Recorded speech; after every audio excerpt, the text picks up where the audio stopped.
Sports in the city. Sports in the city. Sports. We talking about the sports in the city. We keeping it gritty with that sports in the city.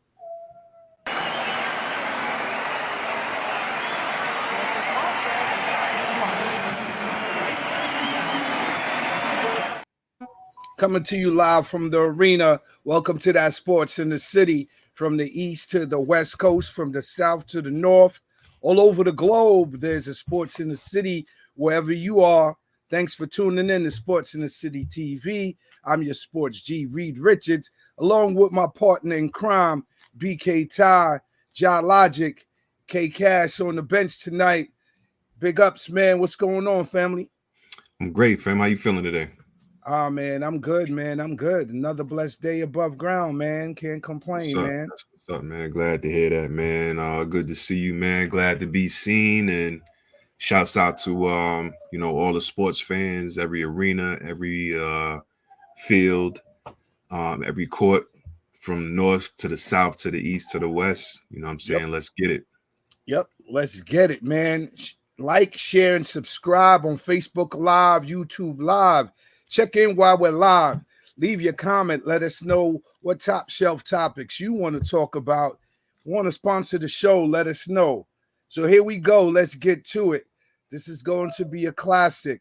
Yo, Ja Logic. It's gonna be a monster, man. We gonna get that. It's gonna be a monster.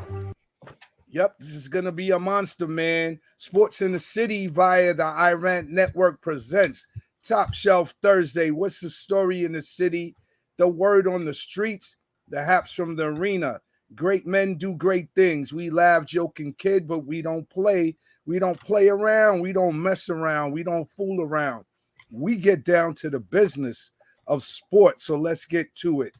Jordan and Pippen style, man. High-powered offense and defense at the same time.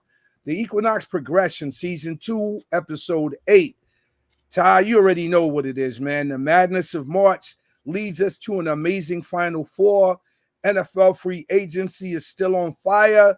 The Bills dump Diggs, the top picks leading up to NFL draft. Is it Kalen? Is it Jaden?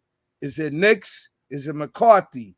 MLB 2024, Week 1. The Yankees are red hot right now, so you know we're feeling good about that. The NBA regular season is nearing a close. The C's clinch. The Bucks are sputtering. The Rangers and the Devils have a 10-man brawl. I don't know if you saw that one. Got to check that out. And we got much more in store with flavors galore in our sports candy store. So let's get to it, man. Strictly top shelf off the top of the pile. Shouts out to J58.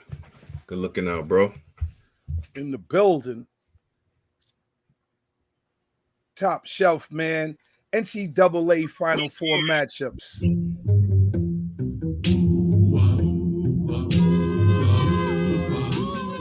Yeah, man. So let's look at them brackets, man. On the women's side, you know what the matchup is. The marquee matchup is, Ty. I ain't even got to tell you.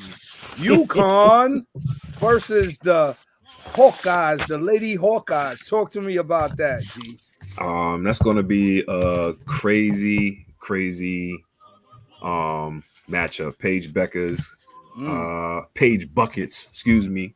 Caitlin Clark, the NCAA all-time leading scorer.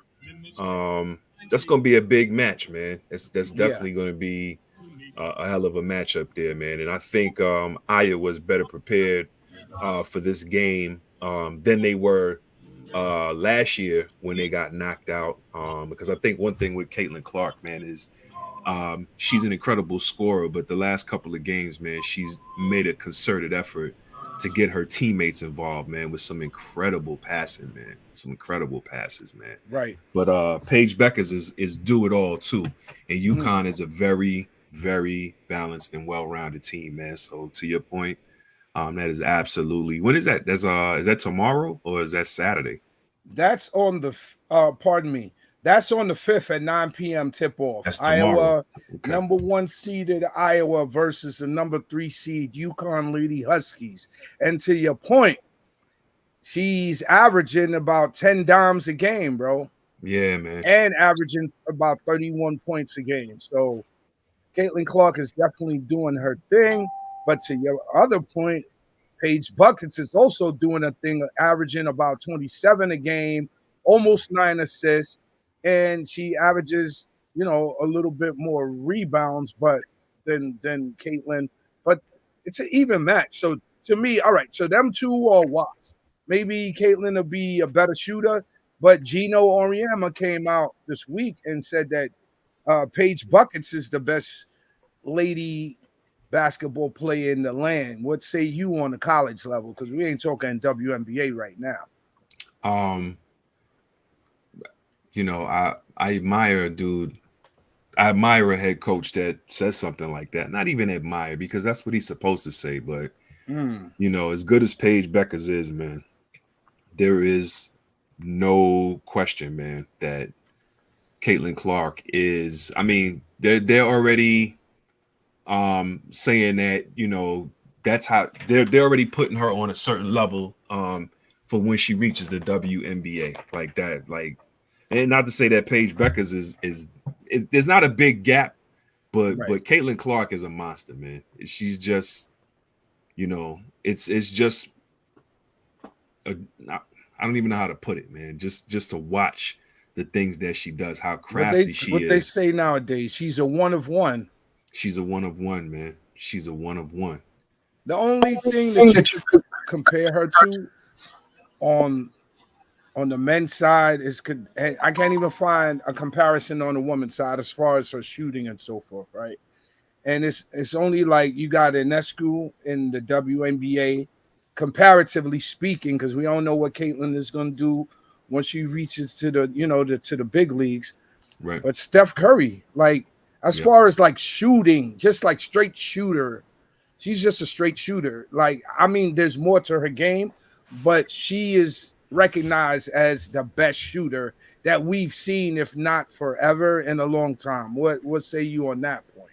She is. So Steph Curry wasn't Steph Curry when he came into the league. His first couple of years in Golden State. She's already coming in to the league. She'll be going into the WNBA kind of on that status, not as far as greatness is concerned, but as far as this uncanny ability and skills. Because to your point, her game is so extremely similar to Steph's, not just with the shooting. Steph is a very adept ball handler. He can get teammates involved in the game with ease because of the defensive attention that he draws on every contest. So I definitely think it's a fair comparison that you made, and not just because of the shooting, but her shooting is otherworldly as well. That's 100% correct, man. I agree with you on that. So Iowa defeated LSU 94-87 in the semis. Talk about that game with Angel Reese and LSU Lady Tigers, Kim Wilkie. They have a little rivalry going on because they actually knocked Iowa out last year. Yeah, they flipped the script. So that was a bit of revenge, a taste of revenge, and it was sweet for Caitlin, because I think that if this doesn't end in a trip to the championship game for her, it's not going to live up to expectations. What say you on that point? Like, if they get knocked out in this next round by UConn, what do you think the season is? I mean, individually, she's successful, but as a team for Iowa, if they don't get past UConn, I think it'll be a disappointment to a certain extent. Yeah, a disappointment, but I don't think it should be. I mean, I don't think it should be looked at negatively, because we're talking about UConn. right? We're talking about a dynastic sports program here. Right. on both sides of the ball when you think about it, man, men's and women's, but definitely the women's program. Right. Ironically, I heard something today Mm. or yesterday that Caitlin Clark, Mm-hmm. when she was in high school, her senior year, never got recruited by UConn. Mm. And that was one of her, if not her favorite, basketball school. Like I heard she went to a carnival or something, and you know how they draw the caricatures of you, the cartoon pictures of you. Mm-hmm. They had the artist draw her in a UConn She went to the Huskies Deuce. jersey. She went to the Deuce. I don't know. She went to the Deuce and got it. But yeah, she got one of those, and they said she kept it for years. Like I think they said she still has it. Right. And it was just ironic that UConn never recruited her. Side story, that's crazy. But yeah, I her ability is just it just puts her on another level, because I don't think there was ever a player. There have been players that could shoot, there have been players that could handle the rock, there have been players Right. that were playmakers. Right. And they've had players that have done that at high levels, but I think this is the first time we're really seeing it at a high level, all in one package. I mean, she's almost like the perfect women's basketball player size, man. She has size, what is she, 6 feet, 6'1", something like that? Yes, sir. So I mean, this is gonna be, if the WNBA were looking for anything to really help boost interest in their sport, man, I think this is probably the best that they're gonna do, or the best shot that they have in a few years. Short of somebody coming in and just dunking regularly, because that's what I think it'll take for interest in the WNBA to climb like that, is for there to be a little more athleticism with regards to dunking and stuff like that. But right under dunking is the phenomenon that Steph Curry has created. And there's no one more suited to, carry that torch in the WNBA than Caitlin Clark next season. Yes, you're absolutely right. And to your point, UConn is a very well-rounded team. They just knocked off USC, so this is going to be an incredible matchup. Yep. Who you And got? Who you got in this one? Hold on, J58 had a question. He said Steph never had the green light like that until Mark Jackson looked out, and that was exactly That's the point true. that I was making, Jay. Steph came in the league. He was a good player. His draft position showed that, but Right. he wasn't thought of the way he's thought of now. And the difference between him and Caitlin Clark is going to come into the WNBA With that hype already on that pedestal, so to speak. Yeah, because Steph kind of he With flew that green under the light, to what Jay radar. said. Yeah. He flew under the radar, and he did have a breakout tournament with Davidson. And then the other thing too was he wasn't at a big major school, because when you think of basketball, men's ranks, we ain't even talking about women's. I don't know if Davidson even fields the team, but in the men's ranks, Davidson is not considered like a Power 5 school. So he definitely flew under the radar. And to Jay's point, once he got to the NBA, that's when he was able to, spread his wings and become the greatest shooter of all time. Yep. Well, I don't think she's gonna take that big 3 deal. What say you, Ty? I don't think she's gonna take it. I don't. I think it'll be good for the sport, but at the same time, I think it to me, it kind of makes a mockery of it. It makes it more sideshowish. And to me, I love to think of the big three as, for lack of a better way, a retirement league. Right. Like, these guys can still play, Right. not to the level of an NBA schedule, how that would dictate, but a couple of pickup games once or twice a week, or once a week or something like that. Right. These guys can still get out there and play quality ball. And I'm not against co-ed sports. I play pickup ball with females on the team and all of that. Yeah, I bet you do. Celebrity, the celebrity games that they have and stuff like that. Right. That's all good and well. But right. For real competition, like you get Caitlin Clark in there then you got to have other women in there. You gotta kind of balance it out. You know what I'm saying? I just think I just think it's too. Listen, I don't. I kind of wish Ice Cube didn't make that offer to her. You know what I'm saying? Because to me, it kind of delegitimizes his league. You know what I'm saying? It makes it more of a spectacle, man. And I know the big three ain't it's not up there with like, you know, certain other semi-pro sports leagues or lower tier sports pro leagues. But I'd like to think of it that way for the reasons I just mentioned.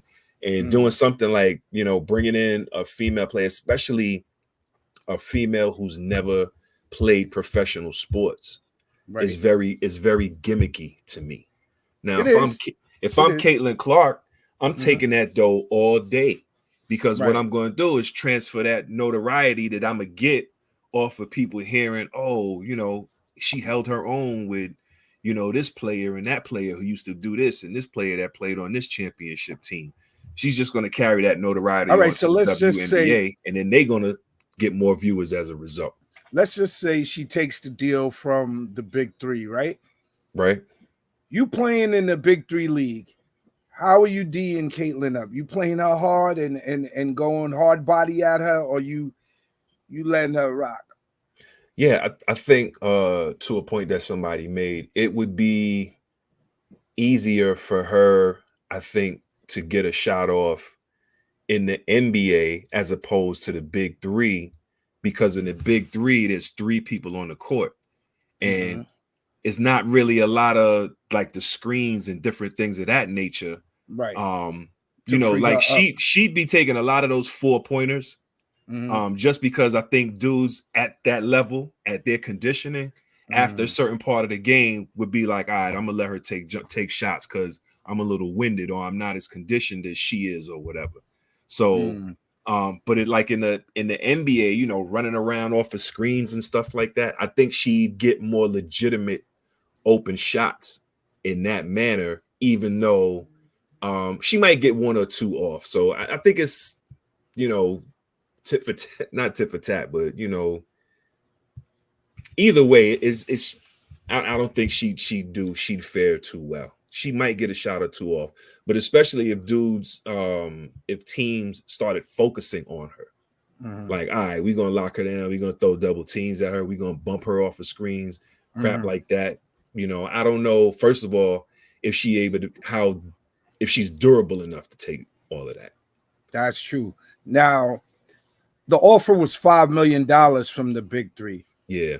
A lot of people got caught up in those numbers because, comparatively speaking, in the WNBA, the highest player is about 2 and change, 230, somewhere in that area. 2.25.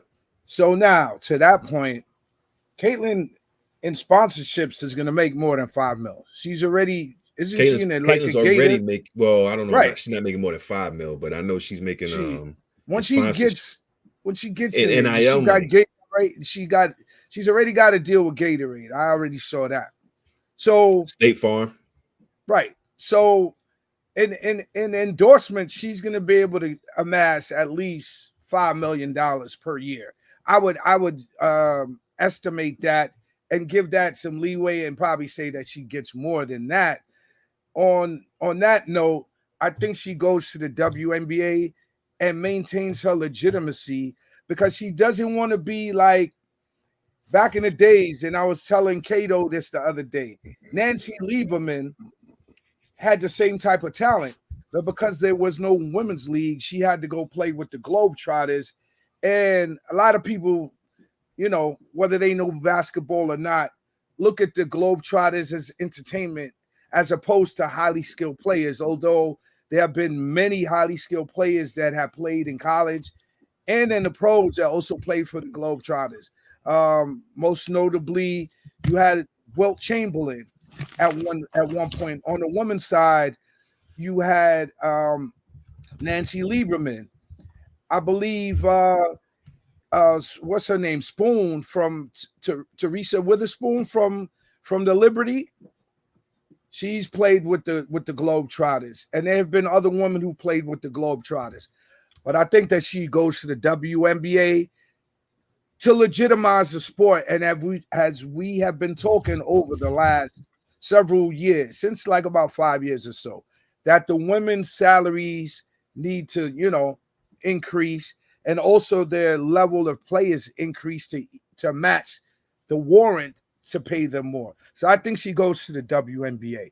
Who you think wins that game though? The big question right here. Yeah, she gonna get that. She gonna get Iowa at and least UConn? 100. Yeah. No, I Yep. think Jay is saying 100,000 a year, if that. No, but it's Yeah. Jackie Young from the Aces is the highest paid WNBA player. She makes Yeah. 252. Okay. So who's gonna win that game? UConn and Iowa. I'm gonna go with Iowa, man. I'm gonna go Okay. with Iowa. I think here's where I kind of defer to the conspiracy theorists. I definitely think that there is A happy ending. a concerted, if not subliminal effort to get Caitlin Clark to face the Lady Gamecocks in the women's championship. Gotcha. Yeah, in the women's final. You know what I mean? So I really think they're gonna do their. I hate, like I said, I hate to say people are gonna cheat, man, but I just think momentum. Let's put it that way. That's a good way to put it. Momentum favors Iowa. Okay.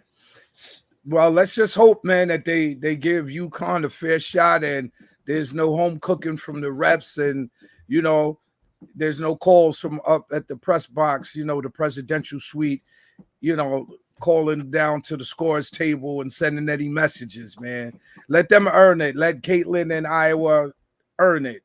For sure. As far as the Lady Gamecocks, got to big up Dawn Staley, first of all, for winning her second straight Salute.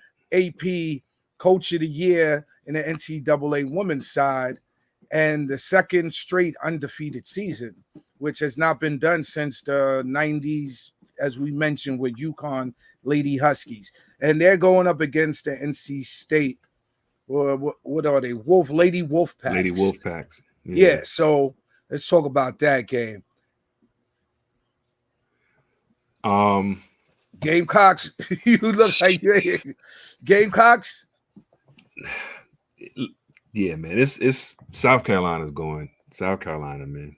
It would be an upset. It would be a major. That would be an incredible upset of I don't know what proportions. Of a dynamic proportion. I definitely have to agree with that. And I mean, of course, Caitlin Clark is the big draw and the big attention. Her matchup with Paige Buckets, but South Carolina, man. All you can say when you think about that program is how Dawn Staley turned it around, and has been such an exceptional coach, has showed great sportsmanship and great competitiveness.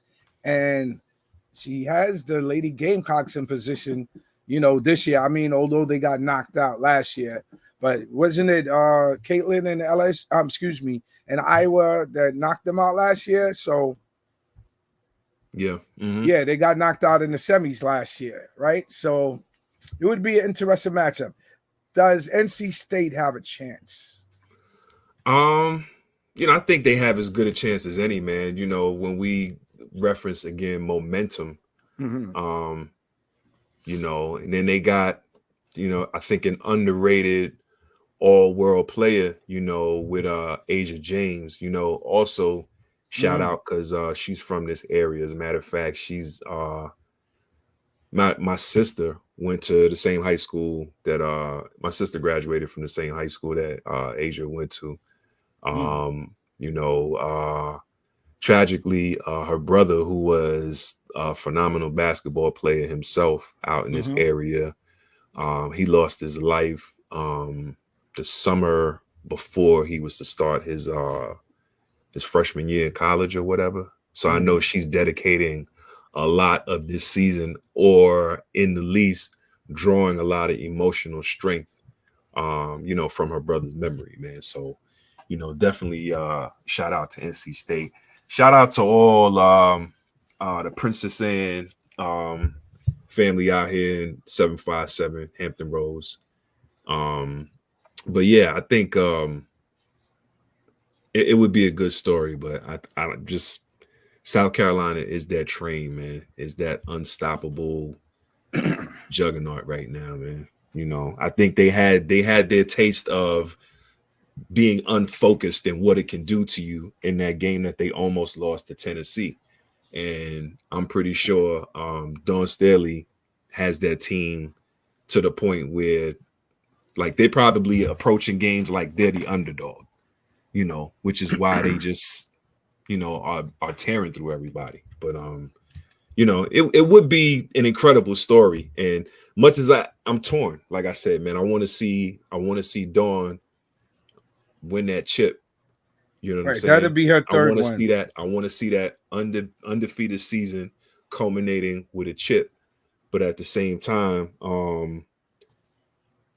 it would be nice to see NC State win it because of Asia James, like I said. But I don't think NC State would get past Iowa or UConn in a final. Okay. South Carolina got challenged by Indiana. That was a close one. They won that one 79 to 74. And then NC State beat Tennessee. So it's going to be an interesting matchup, man. What about on the men's side? Let's move on to the men's bracket and take a look at the Final Four matchup there. Yeah, I only got one team. Talk about a bracket being torn to pieces, man. My bracket been busted. UConn is the only team I have still in it that I have in my Final Four. Right. But crazy enough, not crazy, but UConn, I also had them going all the way. So I'm gonna still stick with that. UConn all the way.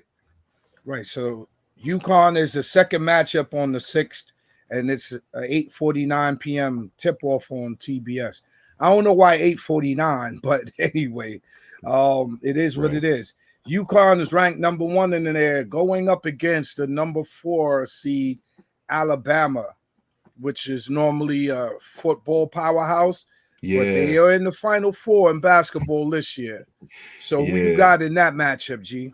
Definitely got UConn, man. But it's funny you said that, man. I was chopping it up with one of my young homies over the weekend, man. He's actually from Alabama, and we were talking about the Final Four and whatnot, and how Alabama was, at the time was in the Elite Eight, and it was in the Elite Eight at the time, and he was like, "That's crazy." He was like, "Bama," he was like, "That's a football school," and I was like, "Yeah, that's crazy, ain't it?" So, you just mentioned the same thing, man. I think, I'm riding with UConn all the way, man. Danny Hurley is the best coach in college basketball right now. He's got them boys, those young men, operating on all cylinders right now. So, definitely going UConn. Okay. What about the second? Excuse me, the second matchup. Well, the first matchup that's going to tip off, which is out of the 1 or 2, is going to be the NC State Wolfpack versus the Purdue Boilermakers, who are ranked number 1. Now, the NC State Wolfpack is definitely a Cinderella. They are an 11th seed, so that's going to be on TBS at 6:09. So who you have in that matchup, G? To your point, man, NC State, it is a great Cinderella story, but I definitely got Purdue going at them. They finally got some size. They're gonna have some size to match up with what's your boy's name from NC State, man, the big dude, DJ Burns. Yeah, exactly. That's going to be an interesting matchup because they're two big men, but their stature and their games are kind of different. Yeah. Edie is a more close to the bucket, He can face up He's a to more the he's more of a basket as traditional well. big man. Yeah. And then DJ Burns is more of he's kind of like a Like a Zion Jokic. Williams type. Like a poor man's Jokic almost. Who? DJ Burns? Yeah, with the passing and like the post, the pivoting and stuff like that. He Not comes saying off the wing a little bit more to me because Jokic is more in the center of the whole. true. Yeah, I the see high DJ post. Burns. He has some baseline. He has more baseline moves at his position, and his girth is just different. I see him just spin off of dudes like Yeah. Fat Albert, and then just flip the ball up. I'm not just saying just flip the ball up, but I'm just saying he make it look so effortlessly that Yeah. his game is kind of different. But it's going to be an interesting matchup. Who do you think wins that matchup between Edie and Burns? Um, that's gonna be a good matchup. Like I said, Edie got when I say size, I meant more so the height than anything else, man. And the physical stature to kind of contend with Burns. But I think I'm going with Purdue in this one, man. Okay. Well, I would have to say in this matchup, I smell a upset, but I might have picked Purdue in my bracket. But the way NC State got into the tournament, they had to win 5 straight games coming out of their conference tournament, Yep. and then they've been on a run ever since. So it's definitely an incredible Cinderella story and going to be an interesting matchup to watch either way, man. So just taking a 11 seed. look, That's crazy. Has an huh? 11 seed ever made the Final Four? That's a good question, but I know 11 seeds are infamous for upsets. That's for Right. sure. Yeah, that's an interesting question. Maybe take a look into that and see how many 11 seeds have made it to the Final Four. So I'm gonna move on to the women's side, Oh, it's and been quite a few. to Sorry. your point, South Carolina is who I had in the championship versus USC, but Juju and the aspirations of the Lady Trojans, they got sidelined. South Carolina is in the championship game. Actually had South Carolina and Stanford who got upset, right? So that's going to be an interesting matchup, on the ladies side. And yeah, that's all I got left on the ladies side, man. What about Yeah. you? Did you have a Final Four? Did you? Only South Carolina and Iowa. I actually had Texas and USC. I had Texas playing South Carolina in the Final Four, and Iowa facing USC, not UConn. Yeah, on the And on the men's, oh no, yeah, I told you about the men's. Yeah, UConn is the only. I had UConn, Arizona, Houston, and Tennessee gotcha, in the Final Four. got you. On the men's side, wow. Let me modulate this once again. Okay, here we go. On the men's side, because I was like, hold on, that didn't look correct. All right. On the men's side, let me see who I have left in this, because this has been a crazy year, man, as far as brackets getting busted left and right. Well, I had San Diego State, man, versus Creighton, so I was not in the network this year, man. So any final thoughts on the championship games? I mean, excuse me, the Final Four leading up to the championship games? No, just that Iowa and UConn game is going to be something. So you have South Carolina winning it all. Yeah. On the men's side, excuse me, on the women's side. Then on the men's side, you have UConn. Okay. It would be something else too with historic if UConn Lady Huskies When's the and the last time both the UConn men's and women's Huskies, team? right? So we're gonna move on from that. That would be interesting to see though. NFL helmet to helmet, man. NFL free agency is still on fire, and it's leading us up to the NFL draft and the top picks coming out.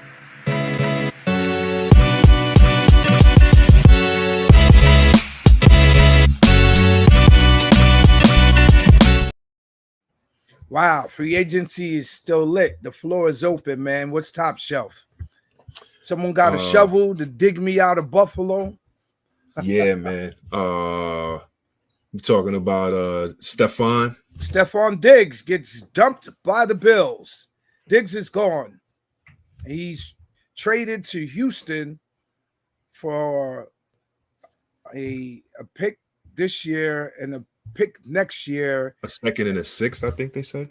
Was it? And they're gonna pick up $31 million in dead cap salary. So the Bills wanted him out of there. Let's talk about that, because to me, of course, we didn't see it coming as far as the timing is concerned, but the writing has been on the wall. If you've seen Diggs and Josh Allen on the sidelines and then during games, after press conferences. Last week, he just changed his social media handle and told the Bills bye-bye. So talk about it. I think that's what they call addition by subtraction for Buffalo. You know what I'm saying? I mean, if you having issues, and to your point that you just made, man, they obviously him and Josh Allen weren't seeing eye to eye, man. So right, you know, they did the best thing they could, man, and shipped them out of there, you know.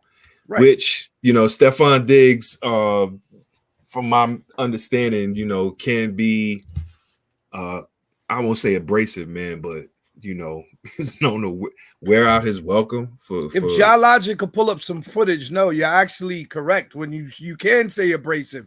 If you see some of the footage of him on the sidelines, you would think that him and Josh Allen had like Mortal Kombat beef, bro. Because he wasn't a friendly neighbor. But not only that, bro, in Minnesota, he had the same problem with Kirk Cousins. He wants the ball all the time. And I understand he's not the first wide receiver to have a diva complex and demand the ball. You know, I think Keyshawn Johnson wrote a book. Give me the damn ball, you know? Right. Yeah. Yeah. But man. To the point is, like, a lot of people say, well, Stefon Diggs made Josh Allen better because he's a number one receiver. Once he had a number one receiver, his level of play went up. But where did it get them? The closest they got was when Josh Allen outplayed Patrick Mahomes. The Bills just gave that AFC Championship game away. Then they came back the next year and they lost to the Bengals. And then we know what happened this year. They fell short again to the Chiefs. So now, you're not getting along with your quarterback. It left the organization no choice because they weren't going to keep Diggs and get rid of Josh Allen. Like, that would have made absolutely no sense. So was that the right move for them, not to just get rid of him, but I don't think they really got a lot in return. And they're taking a big hit, so they just wanted to be done with dude, huh? Again, like I said, sometimes it's addition by subtraction. Man, I think he was probably just a bigger headache than anybody realized with regards to having harmony in that offense. And, you know, that's kind of evidenced by, you know, his role every year. Like, his catches dropped the last, you know, every year was, you know, less than the season before. So, you know, definitely let him get out of there and I guess get a new start, man. But to your point, they got to eat that contract because, you know, you brought him in there thinking it was going to be, how did Marlo from the Wire say? You thought it was going to be one way, but it wasn't. You know what I'm saying? And the other thing too, real quick, the last thing I'll say real quick is that puts more pressure on Josh Allen and Buffalo now. I mean, you got rid of a pretty damn good quarterback in his prime, yo.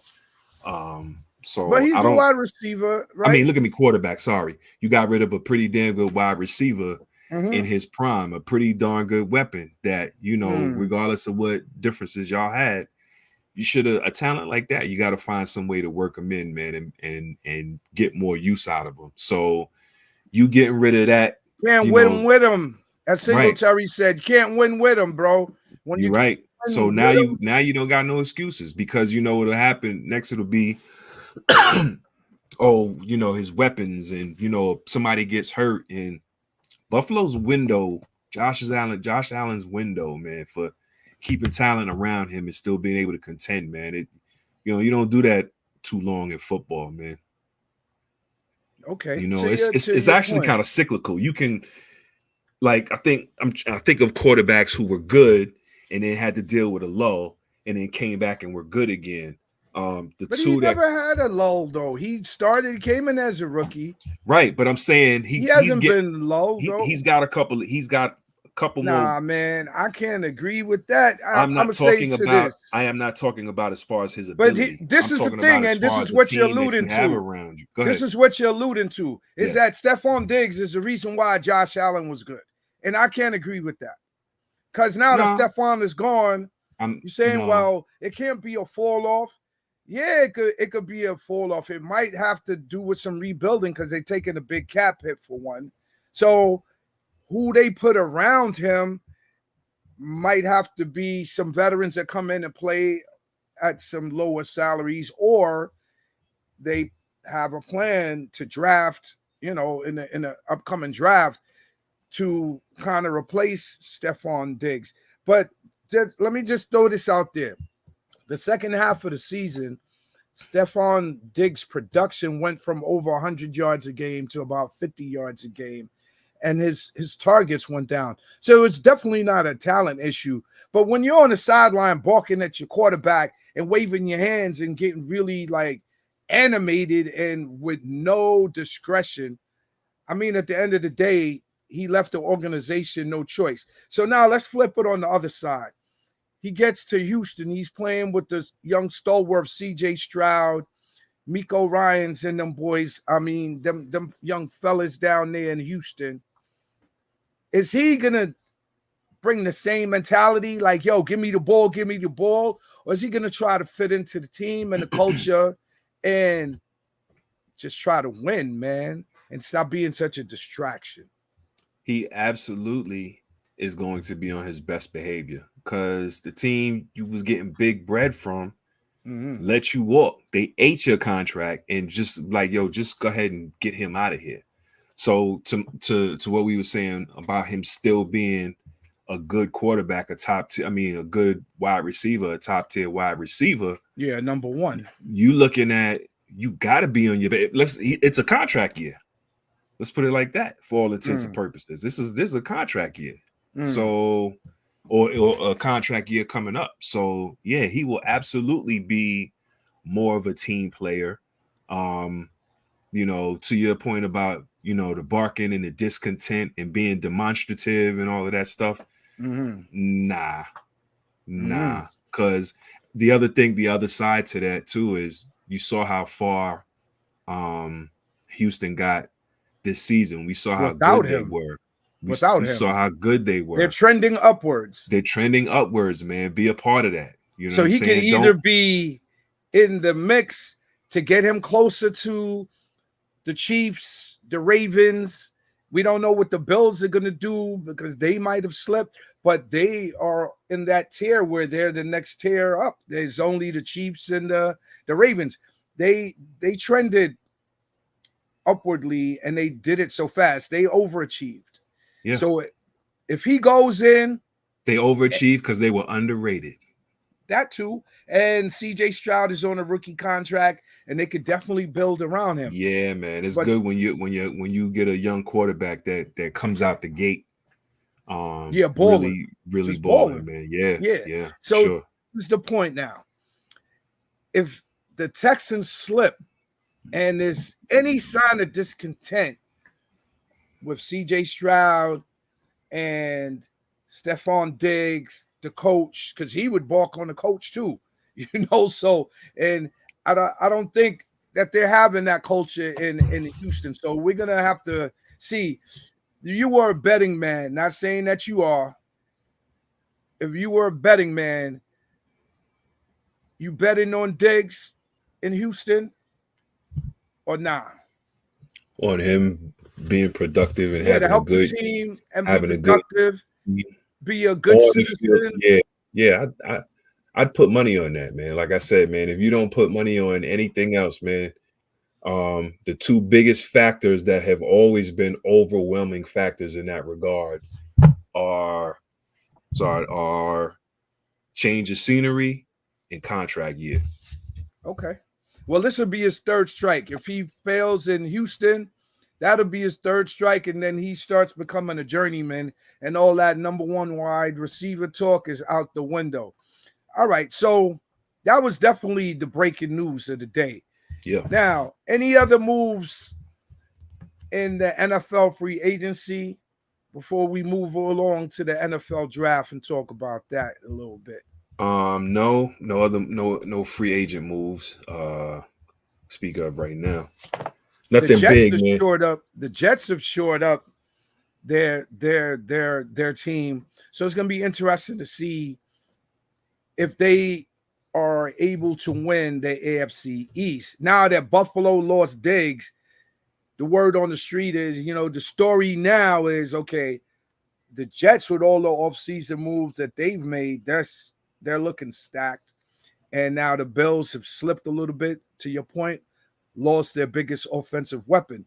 Will that even out or puts the Jets over the top where they have the AFC East to lose? Barring injury and all that. We ain't talking about injury-wise. They do have some older players. What's Miami looking like? Well, that's another point. Like, because I don't think New England, barring them, having some incredible luck at the QB position next season, I don't see New England, competing to contend for the title in the AFC East. But Miami, don't forget, Miami had one of the, not even just last season, historically one of the most potent offenses in the league last year. And unless Tyreek Hill is retiring, they can run it back. They can run it back. They can. But the knock on them last year was that they would beat all the teams that they needed to beat, who were 500 and below. But they were like 3-5 against teams in adverse conditions, like with teams versus winning records, all kind of stuff like that. Yeah, over 500. Yeah. I mean, I ain't even gonna say adverse conditions because you're getting paid to win on the road. But I would say against winning teams, they had a losing record, and that was their Achilles. So we're gonna didn't they only have one loss at home last year? Incredible home field. They were like 3-5 on. I would say they might have won most of the games, and I'm not gonna say all of them. Yeah, I'm not gonna say all of them. But they definitely had a formidable home record. They were definitely more. They definitely won more at home than they did on the road, which I mean most teams do in football. Unless you're just having an incredible year. But they were like 12-5, 11-6 last year. So if they lost it, they were 7-2 at home last year. Yeah. So the other 3 losses were on the road. So moving along from NFL free agency, now we're gonna move along to touch on the NFL draft, which is coming up April 27th. So number 1 pick, man. Who's going number 1? Caleb, Jaden, Bo Nix, McCarthy. I think it's a given that it's going to be Caleb. Michael Penix. Well, I mean, the story and the word that I've heard on the street is that, the pendulum is tipped over some. It was no doubt about it. Caleb Williams to the Bears, especially after the pro day that Jaden McDaniels had. They said, the way that ball comes out of his hand, his presence, his aura, his leadership, they said that you could see Jaden McDaniels going first over Caleb Williams. And the main knock on Jaden is his sleight of build. But Yeah. he's 6'4", 6'5", 220. He's a wiry. Not every player is gonna be like muscle bound. He's not gonna be built like he's not built like Lamar Jackson. He's more He's wiry. built a lot like CJ Stroud, isn't he? Well, Not as CJ's bulked up some, but yeah, they have CJ's a little about the heavier, but yeah, about the same. same body type. Yeah. And McDaniels would have to put on about another 20, 25 pounds. So then Bo Nix came in, had a great pro day, and so did McCarthy. So now, what order do you think they go in? Those four right there. Those and Michael Penix has been spoken about as well, but his injuries have kind of hurt him. I saw one mock draft where somebody had the Giants picking Penix at 6th. And I think that's just somebody who thinks the Giants are desperate enough to roll the dice on it. I mean, Jones is bad, but I mean, I don't think Michael Penix Jr. If Penix stays healthy, if he stays healthy, because that's like to me, that's his biggest knock right now. Because he was among the best of the best. So, I mean, could it get worse for the Giants if they picked Penix? Well, that wouldn't be your preference. So then give me your preference then. If you're the GM and you're just saying, okay, these are the quarterbacks, and I think they go in this order. Of course, you got to deal with other teams in their position and in their moves they got to make. But put it right like now, this. it's all a forecast. If the Giants are going to draft a quarterback, they're gonna trade up, or they're gonna wait till a later round And by trade up, they're gonna trade up to like one of the top 3 spots, because I think you have 4 quarterbacks in the draft right now that either through the combine or their pro day have shown or given enough hope to GMs to think that these guys could eventually be a franchise QB. Caleb Williams, who has probably been the consensus number 1 all season. Jaden Daniels, to your point, who has recently, with his pro day, kind of taken over as the consensus best quarterback in the draft, probably the most talented, the most gifted athletically, like you said, and then arm strength and everything. Accuracy. His accuracy is what they were really talking about. Right. He can make all the throws, and whether it's long bombs, precision passes, in the slant, in the middle of the field, he makes all of the throws. He's made more of the NFL throws than Caleb Williams. Right. So, and then you got Drake May, who from Carolina, correct. Who a lot of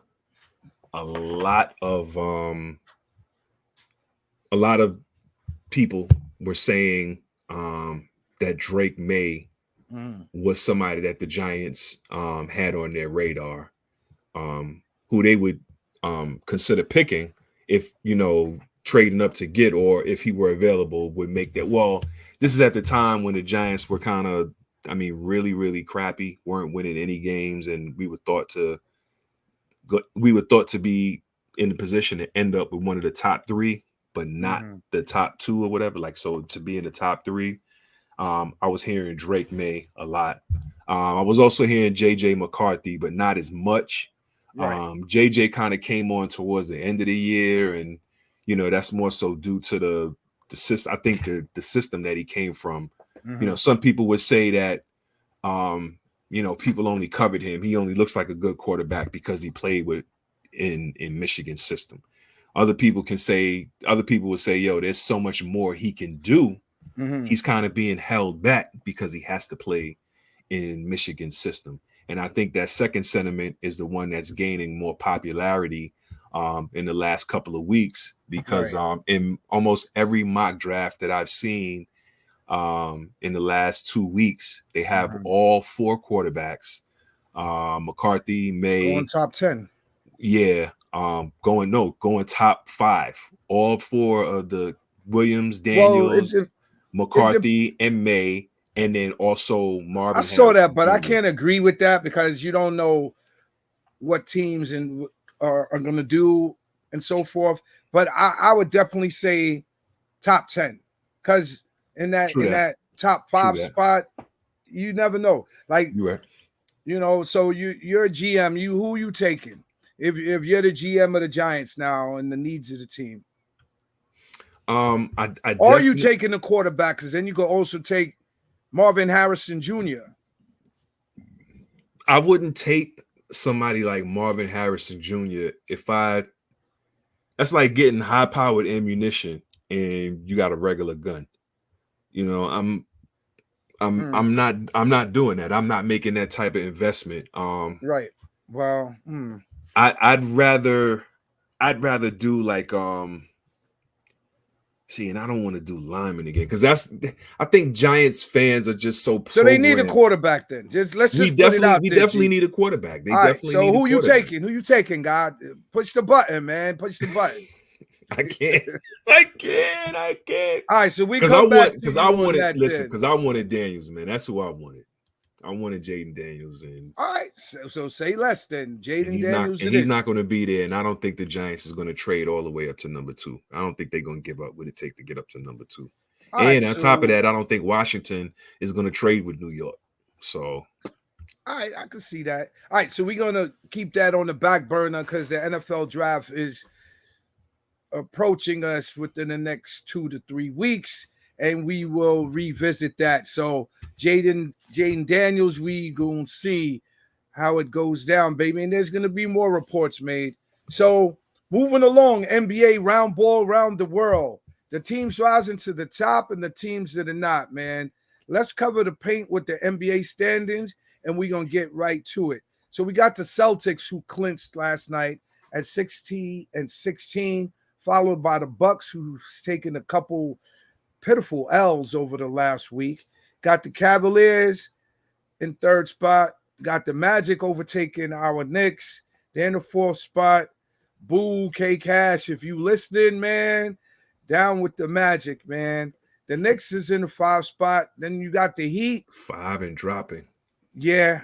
Don't jinx us anymore, bro. Let's try to hold the ship. Like when the sinking sinking, and you try to, batten down the hatches, man. So Miami Heat is in the 6th spot. The Pacers 7.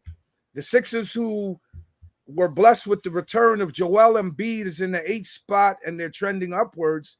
And the Chicago Bulls in the 9, and the Hawks close out the 10th spot.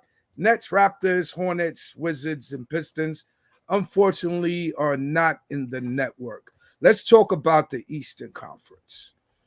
Boston Celtics, man, is if their conference to lose, because, at some point, we have to stop talking about the Celtics and saying, okay, last week, Cato was blaming Kyrie because they didn't make it past a certain point in the playoffs. Then they made it to the Eastern Conference Finals. Then they made it to the finals, but they have no chips to show for it, man. Talk to me about them Celtics, man. Is this their year? The Celtics and the 2nd place team in the East have a bigger gap than the best team in the West, who are Minnesota and Denver right now. They're both currently tied. It's a bigger gap than the best team in the West has over the 10th seed in the West. That's how dominant Boston is right now. With regards to the rest of the Eastern Conference. To your point, man, the only thing that can derail, ideally, if they play good, sound basketball, man, to the best of their ability, solid defense on top of patient offense, Boston got to take it this year. I think some people have Denver penciled in for a repeat, but I think the consensus, man, for most analysts and everything is, I think the only reason that some people are picking Denver Well, to what say beat. you about the Celtics and their chances just I think the coming Celtics are out going to the be there. East? I think it's a given. I think They're it's in the like Eastern Conference Finals. rain Pencil is them in. rain is wet, fire is hot. Water's The wet. Celtics, yeah, rain All right, so the rain is Celtics water, in the Eastern right? Conference. Right. And the Celtics are coming out of the Eastern Conference. Absolutely, Why? Right. That's that. Why is water it's wet? water's wet, sky is blue, fire is hot. The Celtics will represent the East this season in the finals. Right. Okay. The Bucks, will they ride the ship so they can at least be a formidable foe? I don't see it, man. You don't see it? All right. I don't see it for one prime reason. Forget Doc Rivers, forget the lack of defense, forget anything. You know, the prime reason is because Giannis Antetokounmpo is not settled in his role. There's times towards the end of games where this dude is dribbling the ball, facing up on somebody and stepping back and taking jumpers. You are not Dame Lillard, dog. That's why y'all brought Dame Lillard here. Give him the rock. Let him take those shots. Right. Right. You know what I'm saying? Turn back into that defensive dude that you used to be, man. Dame is here, so Dame can score. Other people will score. Giannis is an isolation type of player, man. Who they lost to? The Wizards and yeah, man. They lost to the Wizards this past week, and they also lost to the Grizzlies last night. So, to your point, and I think Dame was out in either one or both of those games. Right. So it leads back to your point that you mentioned last week, where they have an identity crisis. Giannis definitely does, and I think he needs to really take a look at himself and his play, and kind of like make some adjustments. I'm not going to say changes because he is who he is, but make some adjustments. You know, I would rather he be that dude trying to go north and south and slamming somebody's face or take it to the hole and get him the ice grill and talk shit while he's running up and down the court. That's his game, and he's physically gifted. And his skill set is crazy. And around the rim, he's going to get buckets. Now, Dame Dillard needs to be the closer. Now, that's on Doc Rivers to rein that in and to make sure that when the Bucks are in those crucial moments during the game and he sees that they're going off the rails or swerving off the road, that he calls his timeouts appropriately, and he comes up with, a play that he comes up with on the sideline, and he gets the team back on course. So I think it's a 50-50, but then again, in the playoffs, Doc, outside of his run with the Celtics, has not had that much success, especially in crucial moments, game sevens, etc., clinching games, elimination games. He hasn't had good luck, man. Doc bamboozled Milwaukee, man. Yeah, man. I even heard something where they said, or there was a report. Somebody interviewed Doc afterwards, after they hired him, and he basically alluded to the point, he alluded to them, to the organization, like, nah, you shouldn't get rid of Adrian, keep him, but then they were saying like, no, they wanted to go in a different direction or whatever. So he was just letting them know if they was going to do that, this is what you should look for. This is what you should do. This is how it should be, or whatever, what have you. And then they kind of came to him and presented to him like, yo, we want to let him go. And, would you be interested? And he was like, nah, I wouldn't be interested. I'm good. Don't get rid of him to give me no job because I'm not interested. I heard. And they was like, all right, bet. And they ended up firing him anyway, and then backed the truck up like, Doc, are you interested now? And he was like, you know what I'm gonna do? Say no to the bread. But Yeah, Doc, man, that they I think this is poetic justice, man. If you believe in karma, Mhm. um, It'll if come you back to believe bite you. it's biting them now. It's biting them now. But They I not. mean, the playoffs is when it's going to be the telltale sign. You're 'Cause I right. mean, even you try to fill all holes in the ship and stop any water leaking right before the playoffs is most advantageous. But if you definitely don't take care of it the week of the going into the playoffs or about before you start your matchup, the fortunate thing is that they can sit down on the side and watch the play-ins for a couple days before they have to get back at it. Now let's move on from them Bucks because I think we could talk about their demise for a while because it's definitely happening. Them Cavaliers, man, do they make it past the first round this year? Um, yeah, I think so. If they hold on to that third seed, yeah, I can see them getting out of the first round. Okay. Unless, of course, the Knicks, fall to 6. Mm. And then they have to play the Cavs. Well, okay, so now speaking of the Knicks, You know what? Actually, I take that back, man. I think one of the things we did last season that got to the Cavs, man, is do you know Julius Randle is probably, and I didn't even realize this, and man, I've been racking my brain all day, but my son told me yesterday, Julius Randle is really the only post player still in the game, yo. Only dude, AD on occasion, but the only dude that gets that rock and will go down in the post and bang shoulders with somebody and go up hard trying to fight for rebounds and punish you mm, offensively in that mm. paint. And there's not many. Matter of fact, I can't think of anybody because even AD is not like that physically punishing down in the paint. You know what I'm saying? There's nobody I can think of that's like that right now. Well, Um, Embiid is back. Embiid. yeah, but even Embiid, well, he's taller than anything. But even him, Well, I he mean, likes to. Embiid is down. Embiid bangs This is in true. the This is post. true. This He is true. bangs in the post. This is true. I give But him that. to your But point, the Randall point I was does making, the bang. point I was going to make real quick was the fact that the reason why we got Cleveland was because the physicality got to them and it intimidated them and then it took them out of whatever they was trying to do. Mm. And without Julius, we don't have that physicality no more. Who's gonna So have to step up then in the absence of Julius Randle?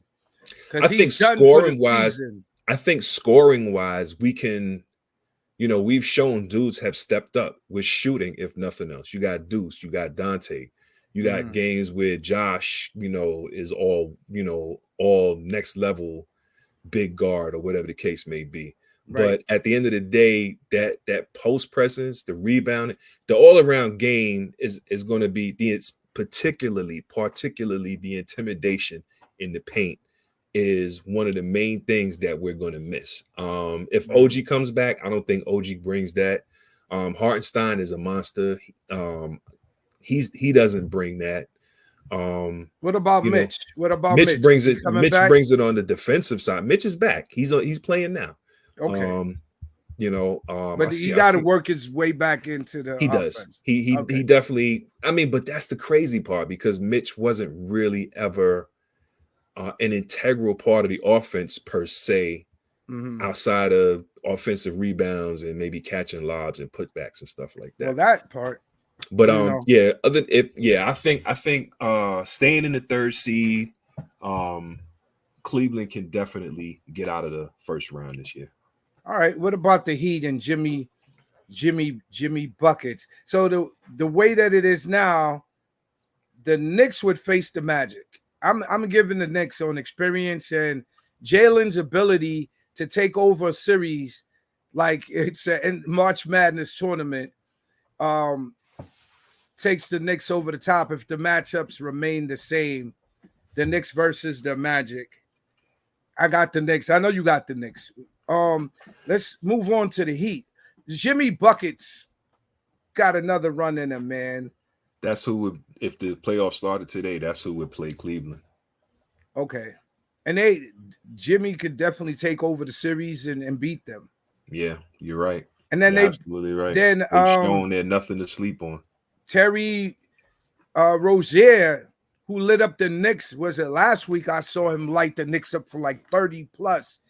He and Tyler Hero, if they get clicking, and you got Bam clicking, the Heat can make a formidable run. But how far is it gonna get them? Though I don't like. It's like they can get there, but I don't think they're gonna be able to take out the Celtics if they make one of those runs. I don't see it. And then you got the Pacers are up and down, topsy-turvy. Now, the X factor now is Joel Embiid coming back to the Sixers. You have arguably the most dominant big man in the game. If Philly stays in that 8th spot, it's a first round exit. Whoever got to face Philadelphia, whoever got to face Boston in that first round. I don't know in the short series with Embiid back, because did you see Embiid last night or the other night? My man, he put up like 25. He ain't gonna have his lungs back. Yeah, that's his first game back, but he still put up 25. Yeah, nine rebounds and like 5 or 6 assists. His first game back, and they won. So their stamina is good. He's got about 6 more regular season games to get his lungs back. But that's going to be an interesting matchup if Embiid if he can give you 25 and 5 a night. That's a big improvement from what they had so far during this last stretch. I agree with you, but I don't think I still think just you think it's Boston's year.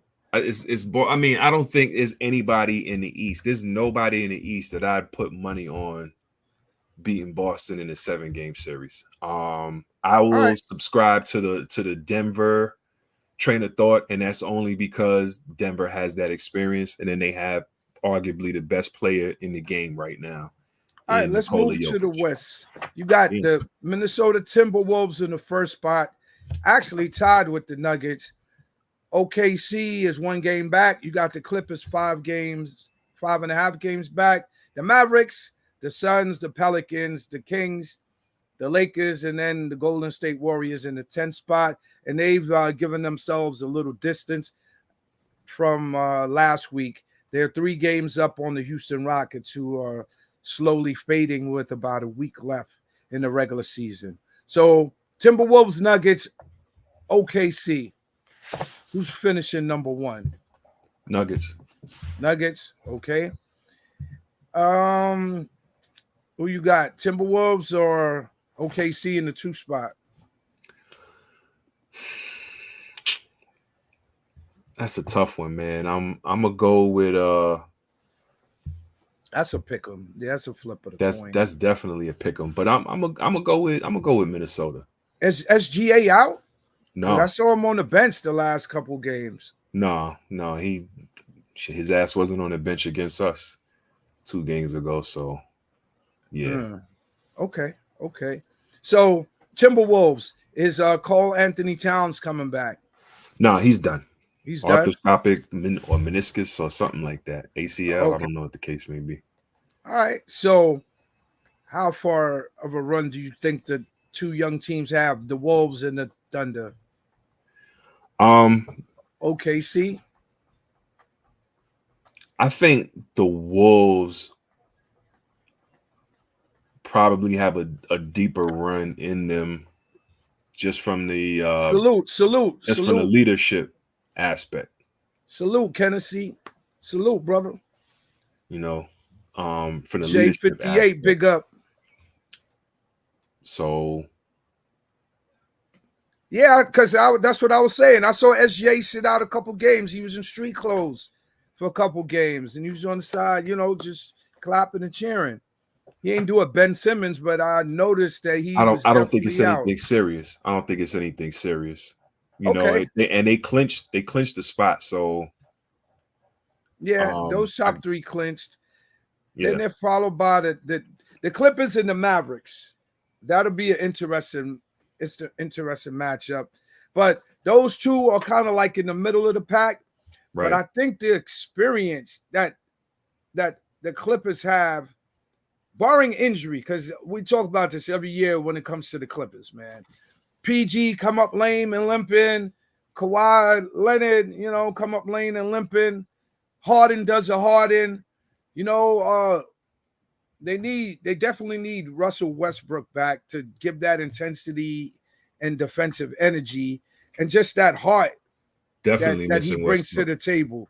So they play the Mavericks. That'll be an interesting matchup because then you got Luka Brasi and Kyrie versus a stat Clippers team. I don't think the Rockets catch the Warriors this year. With a week left, they're 3 games back. The Warriors would have to have an epic demise and fall in order for the Rockets to catch them. But they have made a strong run towards the end. And, of course, they got a hell of a coach. What do you think, Ty? Rockets are definitely not eliminated yet. And they're on the kind of roll that makes a team not want to have to see them in a one and done or do or die situation. But they're not even in the play-in though, G. They 3 games back. They're still eligible for the play-in. It's they're not mathematically eliminated, but let's do the math. So the Warriors would have to lose how many games? The Warriors would have to lose like 3 or 4 games at least, right? And the Rockets would have to win out at this point, G. They're exactly 3 games behind Golden State. Exactly, right, so 3. They would have to win out. As far as I'm not Clippers, sure about, and I'm not sure about a tiebreaker or anything like that. So right, and then wink, wink. Like the association and the networks want to see the Dubs, because all the talk about this is the demise of their dynasty and so forth and so on. And the same is, being said about LeBron and the Lakers in his twilight years as an NBA pro. The big wild card is the Phoenix Suns, bro. Yeah. Phoenix don't got no bench though. So it'd be them just trying to shoot the lights out against everybody, man. And just continuously having hot nights, and that's not a good recipe for the postseason. Hold on, there was a hot take that said, Tennessee Throw Therapy Radio 808, big up and salute. Diggs. Yeah, they got Stefon Diggs, right? I have to disagree with that because the Texans are trending upwards, and what they did last year without Diggs, and they have a young team, young coach, young quarterback, and they have been building to add to that. So if Stefon Diggs doesn't come to the Texans and plays his part and kind of humbles himself and cut out all that BS that he does on the sidelines and keep balking at his QB, he will mess it up if they allow him to. But as far as the Texans, I'm confident that they'll be right there within the next season or two with the Ravens, with the Chiefs, depending on what the Bills do. You got to talk about what the Steelers do, now that they got Russell Wilson and Justin over there, and that's another question too. Will it be Justin or will it be Russell that starts in Pittsburgh? So, those are questions coming up. And then you got the NFL draft for quarterbacks coming out. So it's going to be very interesting. You give who? Houston and CJ Stroud? You get them 3 years? I mean, I can't argue with that, man, because on the show here, we bigged up CJ Stroud, who had exactly, if not the greatest, one of the greatest I would say rookie season ever, especially at quarterback. The only other quarterback that I think had a better rookie season than him might be Dan Marino, so I'm definitely seeing the Texans trending upwards. The question would be, and you can add on to this side, would be if Diggs comes and adds on, or he's subtracting to take your your line from earlier, addition by subtraction, is he going to be addition by addition when he gets to the Texans? Because he can't subtract and take away. Because to me, he becomes a journeyman after that. He'll be an addition, and if not, hopefully, you saw how he's a successful hard-headed ass brother, bro. You saw how successful they were last season without him. So I think, like I said, man, he might be in a position of realization to see where, to say, I got to be on my best behavior here because, like we agreed earlier, this is kind of like a contract year for me. You know what I mean? And then it's a change of scenery, so I can't have the same grudges or hold, the same excuses like people got it in for me or this, that, and the third. Or, they want to see me fail because they wouldn't have brought me here if that's the case. We got a chance to win something. So this is when, if there's any maturity in that brother, this is when it kicks in right now. Yeah, let's hope so. Word. Definitely hope so. I agree. I give the Texans like three years, if not sooner. Thanks for checking in, Tennessee Throw Therapy Radio 808. Salute, Tennessee. Salute, brother. And definitely big up to everybody out there listening. So the wild card of the Suns, man. So the bench is not thick enough, not strong enough. Yeah, it's the bench. It's the bench. Okay. So the play-in tournament. Who do you see taking? Is that going to be the Lakers? Is going to be LeBron time? Yeah, because the Lakers are. I mean, there's so many teams that's playing good right now. Right. It's the end of the season. It's do or die. It's like win or go home type season, man. Right. Mm-hmm. So I would say the Lakers on the X factor of LeBron and AD. If AD is the X factor to me, and your man D'Angelo, if D'Lo and AD and the supporting cast can step up, LeBron gonna give you what he does during the playoffs over, and I would have to say, like, listen, his career is being extended and definitely his numbers are being elevated by the lack of defense in the NBA. Like, I don't really see teams playing defense like that anymore. I see like a lot of wide open spaces. Like there's no more full court presses unless it's the closing parts of the game. There's no more half court presses, and that has led to offensive numbers that we have never seen, I don't think, in our lifetime. All right. So yeah, man. So we're gonna move on from the NBA. So who you got coming out the West? It's still the Nuggets. Definitely got the Nuggets, man. The Clippers were my dark horse at one point, man, before Westbrook got hurt and they started dropping, but definitely one of either Denver or Minnesota. I don't think OKC is ready yet. All right, cool. So we're going to move on live from the Diamond, MLB 2024, week 1. Let's pitch the standards before we turn to double play. Got New York Yankees, American League East. They're at the top at 6-1, followed by the Red Sox, surprisingly, at 5-2. Orioles are 4-2. The Blue Jays and the Rays are at the bottom of the American League East at 3-4. Central, the Tigers are undefeated at 4-0. Then followed by the Guardians, the Twins, the Royals, and the White Sox are in the cellar at 1-4. The West, we have the Texas Rangers at 4-2. Los Angeles Angels, I don't even know what their name is anymore. Los Angeles Angels of Anaheim, or I don't even know, man. But LA Angels, man, 4-2. Seattle Mariners 3-4. Astros are surprisingly your pick and Cato's pick. They're starting off slow at 2-5, and then you got the Oakland Athletics. We jinxed them. Yeah, thanks a lot. I appreciate that. Me and too. The Oakland Athletics are at 1-6, and they just announced that they will be moving to Vegas. Yo, but didn't you hear the other thing that they're going to be playing in some minor league park for like the next 3 years? That's crazy. I think they said they're going to. They're going to be in Sacramento. Yeah. And then they're moving to Vegas. But for 3 seasons, you're playing in a minor league baseball park? That's crazy. Hey, man.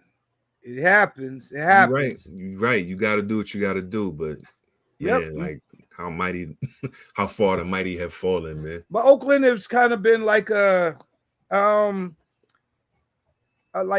franchise that has not really been, well run and winning. So, yeah, because at the end of the day, they could have moved to San Francisco, played at some college arena or something there, as opposed to going to Sacramento. But we'll see how that works out. I don't even know. I was looking at the stadium. The capacity in Sacramento doesn't even look that big, but they're willing to take an L because ultimately, yes, Sac is more trash. Yeah, so they're gonna take a hit, right? Moving to Sacramento, but the big picture is that they're then gonna move to Vegas. So we'll see how that works out for them. National League, moving along to the National League. We got Cato Cash's Atlanta Braves with a sluggish start at 3-2, followed by the Nationals, the Phillies, the New York Mets, and then the Miami Marlins. The Mets have started off slow as well. So, slow. Yeah, they've started not off as slow real as Miami, sluggish. though. Yeah, they're 0-7. So definitely, and to your point, although you made a joke about it, the Pittsburgh Pirates are off to a good start at 5-1, followed by the Brewers in the Central. Shouts out to Kenny Harrell.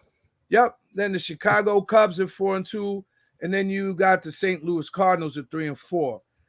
Moving on to the West, amid all of the scandal that's been surrounding the team and their one of their star players, the Dodgers are off to a 7-2 start. So winning usually quiets a lot of noise. So that's what it is.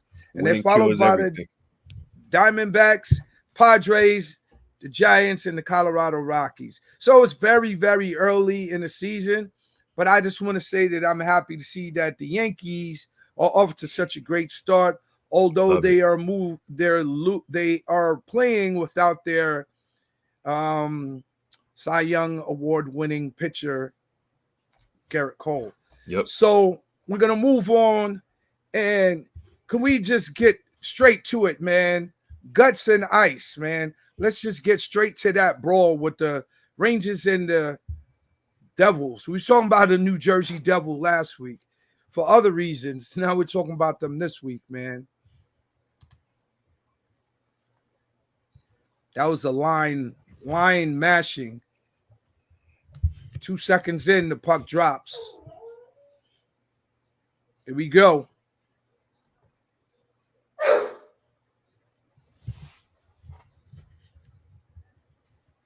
And this has been an ongoing feud.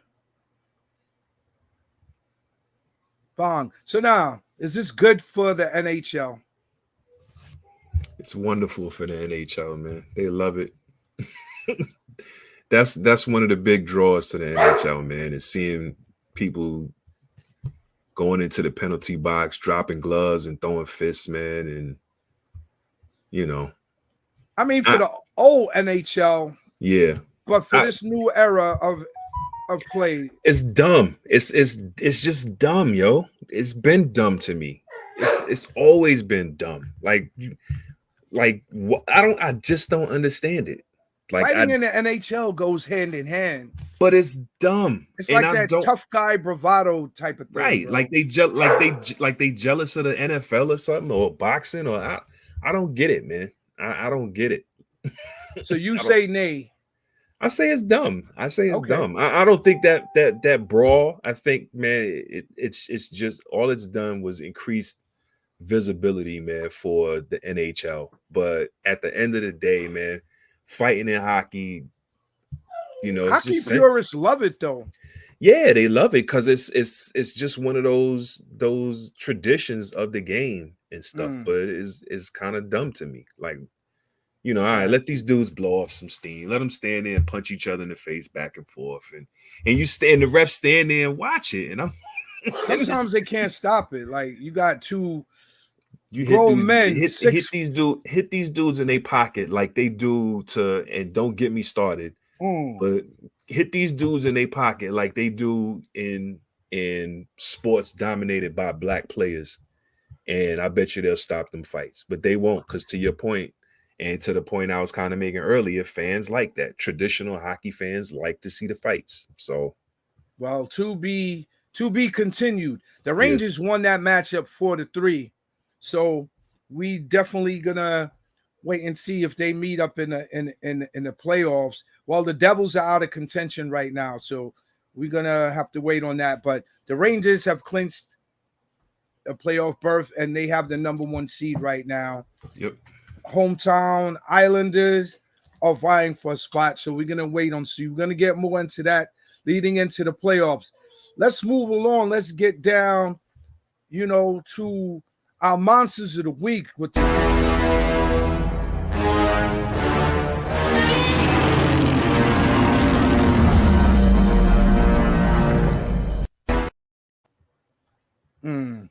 monsters of the week. Call them out. Me and you got the same monster, I'm pretty sure, man. The Bombers, baby. Hot start, and then 4 against Houston to sweep Houston to start the they season swept without Houston. Garrett Cole. Right. Huge. Right. Huge. Yeah. As Michael K would say, huge. Juan Soto, definitely big up to Juan Soto is an incredible pickup, man, and definitely, he's talking about how other guys on the team are having a positive influence on him, but I think it's the other way around, man.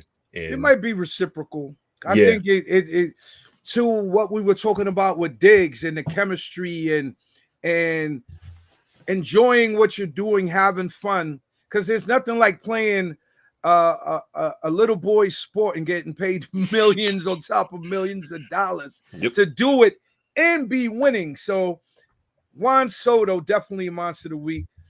Caitlin Clark, definitely a monster of the week. I got to give it up to Paige Buckets too. Definitely another monster of the week. Aaliyah Edwards. I got to just pick up the both brackets, the women and the men's NCAA March Madness. Oh yeah, that's another DJ one. DJ Burns. NC State men's team, 11th seed in the Final Four. Big up. Right. Yeah. So DJ Burns, underdogs and monsters. Yeah, exactly. So any other monsters of the week right now? No, that's it right now. Okay, so orphans. Who's not in your network? Let's think about that one. That's the orphans. They're not on our network. They rumble anyway. The Mets are not in my network. The Mets. I was trying not New York love too, man. I was trying not to go for low hanging fruit, man. Shouts out to the Mets, man. The Mets are not in. Shouts out to Flushing's in the network. And I would have to say, man, the Bucks, man. The Bucks, they're poor play, man. They're orphans to me right now, and they're not in my network.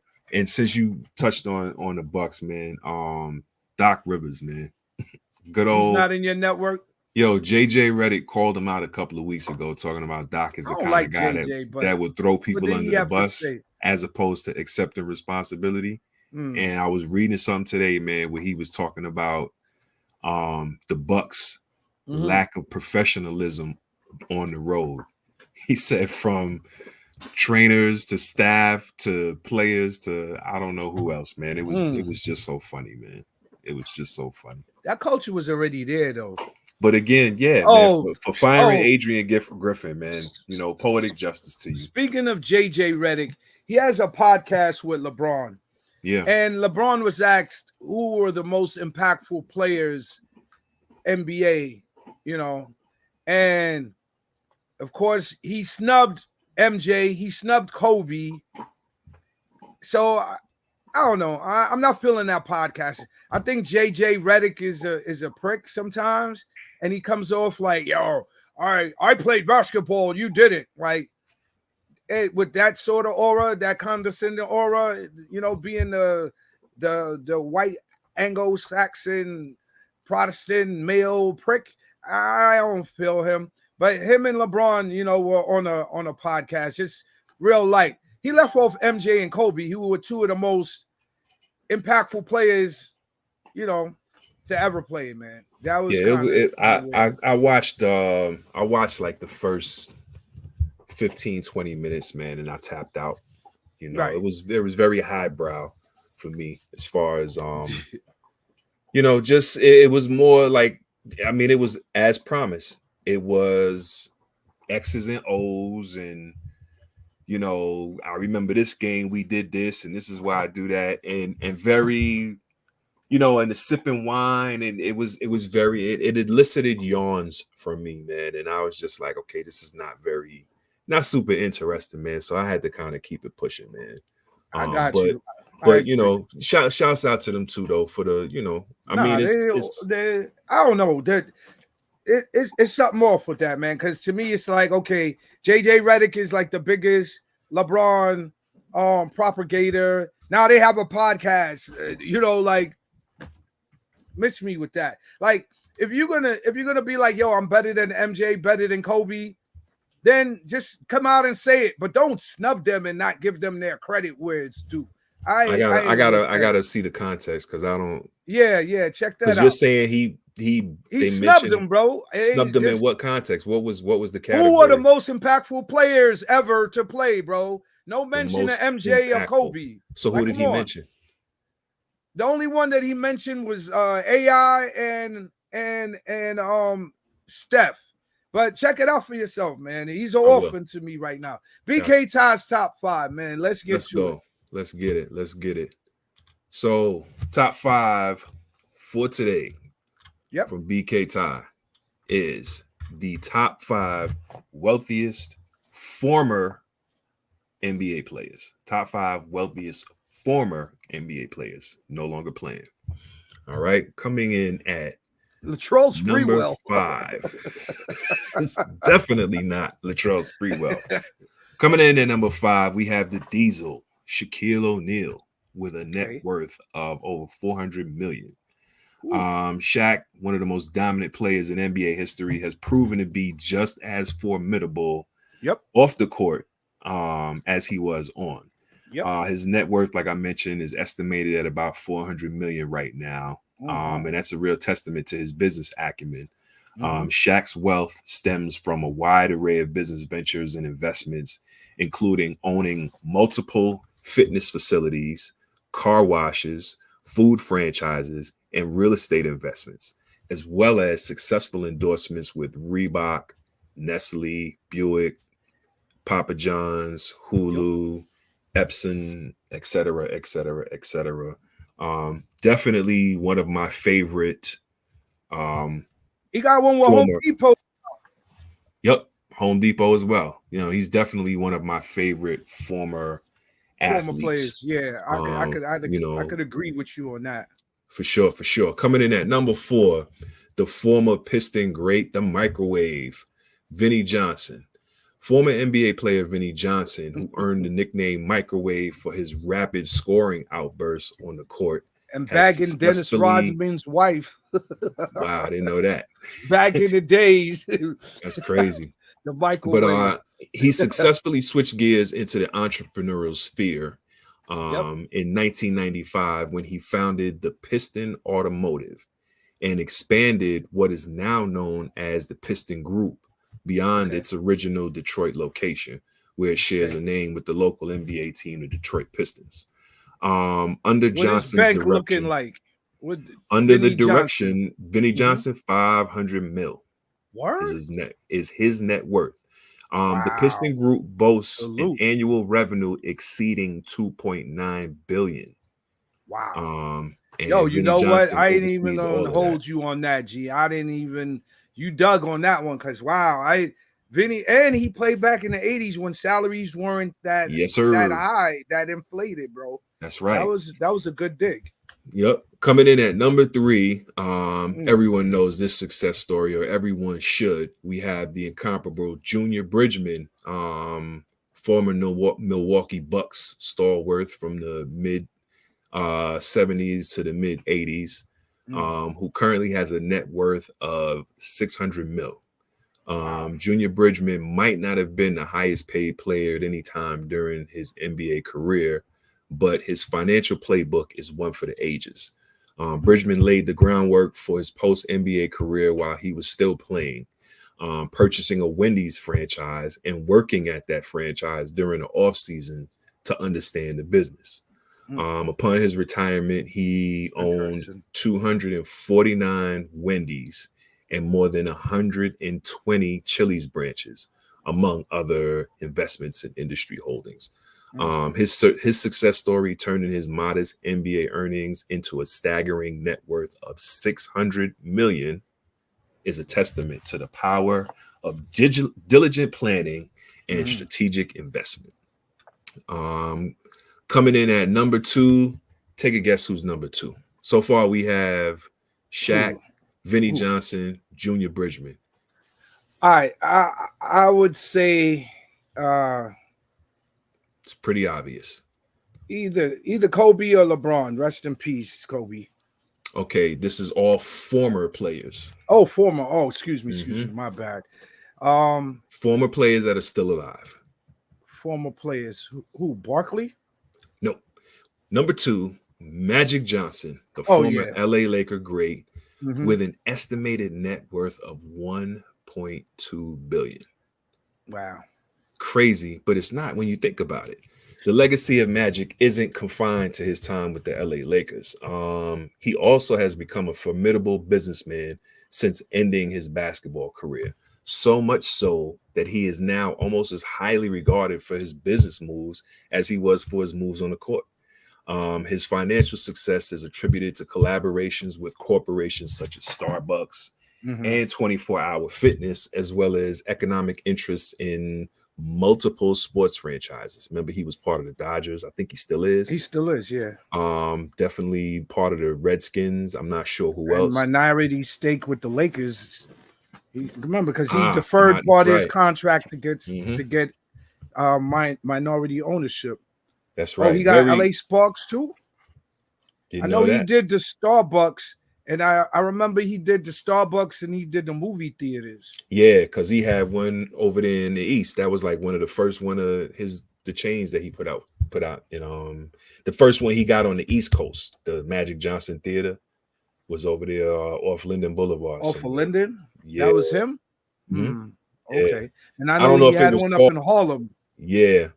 But definitely one of the first and most successful examples of how athletes can harness their notoriety and triumphs within sports into expansive business endeavors. All right, let's get to number 1. We know who's number 1.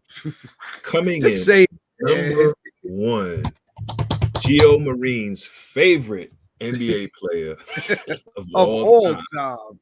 The great, the incomparable, the GOAT. That's right. I'm calling him the GOAT because it's not even an argument. Michael Jordan. Often hailed as the greatest basketball player of all time, MJ is not just a sports legend, but also a financial heavyweight. The lion's share of Jordan's fortune comes from his business ventures off the court, even though he was one of the first players during his playing career to totally eclipse his playing income with his off the court endorsements. While he was still playing. While he was still playing. His playing money was like, here, kids. I mean, the money, his NBA salary was like, here, kids, that's your allowance. And his endorsement money was what, got the houses and all that other, crazy otherworldly. Yes, otherworldly possessions. Tony Stark's money. Come on, man. His wealth skyrocketed when he sold his majority stake in the Charlotte Hornets. I think it was just this past season.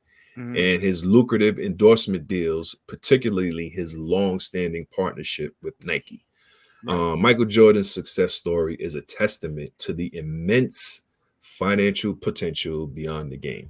And that's top 5 wealthiest former NBA players by your man, NBA Tie. NBA Tie. Right, NBA Tie. That's me tonight. I'm NBA Tie. All right, this what's up, my G. NBA Tie, man. Any closing comments, man, before we get up out of here? Shouts out to my Knicks, man. I think they just pulled it out over Sacramento, man. Shouts out to Julius Randle, man.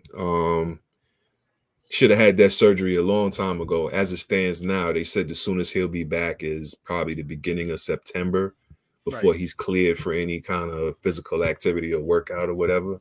Mm-hmm. He could have been ready for that during the summer if he would have just went ahead and had the surgery. I know he was trying to tough it out because Julius Randle is definitely a warrior. And I also think part of that is the Knicks trying to, I won't say deceive, but kind of conceal their intentions and force the hands of other organizations, especially at the trade deadline. You don't know what the Knicks is going to do. You don't know if Julius is going to be back, but he'll be missed, man. But I'm not really broken up about it because a healthy New York squad, as we were playing this year, I think would play Boston tough, but would still fall to Boston. So a New York squad with half of Julius or Julius that ain't 100% and Mitch that still ain't 100%, we ain't have no chances. So yeah, I'm not losing no sleep over it, man. Just see what we do next season and run it back. And if not, run it back better. But yeah, that's the last thing I want to say, man. Shouts out to Julius, man. All right. Get well, brother. Yeah, I'm gonna piggyback off of that. Pause, no pork.